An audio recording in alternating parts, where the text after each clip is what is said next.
A long time ago, deep in the brushy forest, nestled in the foggy mountain, there lived a family of coyotes with 5 snarling babies. Their fur was patchy, they all looked hungry. Their den is located near the water. They share the mountain with a family of spotted deer. The coyote grew up close to the deer. The deer smiled and accepted this friendship, but always listened for danger. For you see, the coyote was not much a friend, but rather a danger that will soon come. He has big teeth to bite you with. He has claws to slice you with. The spotted deer had 2 baby fawns, and every time the deer sees them, he yawns, as if he didn't notice or could care less. But in reality, the deer knew that what he is showing isn't true.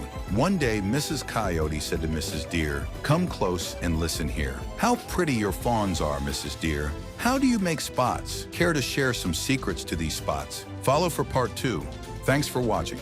Well, Mrs. Coyote, you see the secret is in the smoking. You see, I gathered corn cobs and started cooking. Inside a big hole or a cave, Mrs. Deer placed a stack of corn cobs in them and set them off. Once the cave was full of smoke, my babies were sent of. Then she would shut them in there tight. There they stayed all night, till the next morning I let them be. When I come back, they now are spotted. Can you see? Mrs. Coyote, after hearing, immediately went to work, finding all the corn cobs up and down the mountain. Till the sun set, her excitement she couldn't contain. When she had enough, she returned that evening. Mrs. Coyote was smiling and grinning. Meanwhile, Mrs. Deer, in the dead of night, she took her baby fawns to set out of sight. They were to travel across the mountain down to the river bend. There they will cross, and on the way to the granddaddy deer's house den. For she knew that what would happen to the little coyotes, and how angry and hungry the old coyote would be. So she smelled blood in the water. The coyote was just waiting for a chance to go after her and her babies, who had grown up plump and fluffy. Follow for part 3. Thanks for watching. Just then, the coyote's cave was now filled with smoke. She could already smell the corn cobs, so her kids she awoke.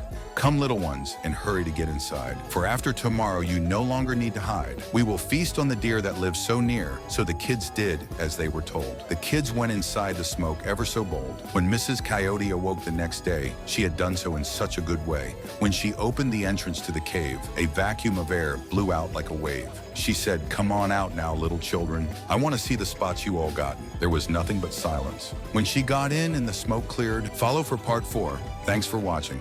All she saw was her baby's head and their body. She screamed and cried for the Mrs. "I'm going to eat you and your kids, my..." On their way, the deer had to cross a river. Here they met an old turtle called Carver, who always ferried animals across the deep water, forward and back.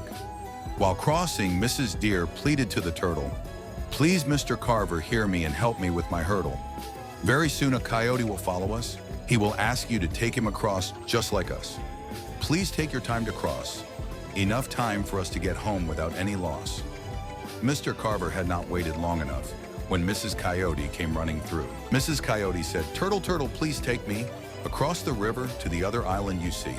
"No problem. Come on, son." Follow for part 5. Thanks for watching. Board the Turtle Express. Mrs. Coyote jumped on board the turtle bus. Mr. Carver began swimming. 1-stroke pause, 2-stroke, 3-stroke pause. This went along for a little while. Mr. Carver was buying some time and style. He kept changing swimming strokes. It was here the coyote fell in the water. The coyote struggled to get on, but with Mr. Carver, they carried on. Eventually, they reached the bank. By this time, the deer and the kids were already safe in the deer's house, and the way to the inside is only through the door or a hole in the top. Mrs. Coyote called out to the deer, "Come on out and face me, you hear?" She huffed and puffed, and no response from the other. Mrs. Deer was just waiting inside. She yelled to the coyote rather than hide. "Admit you wanted to eat me and my family. There is nothing you can do to me," said with certainty. Follow for part 6. Thanks for watching. Mrs. Coyote just got more angry.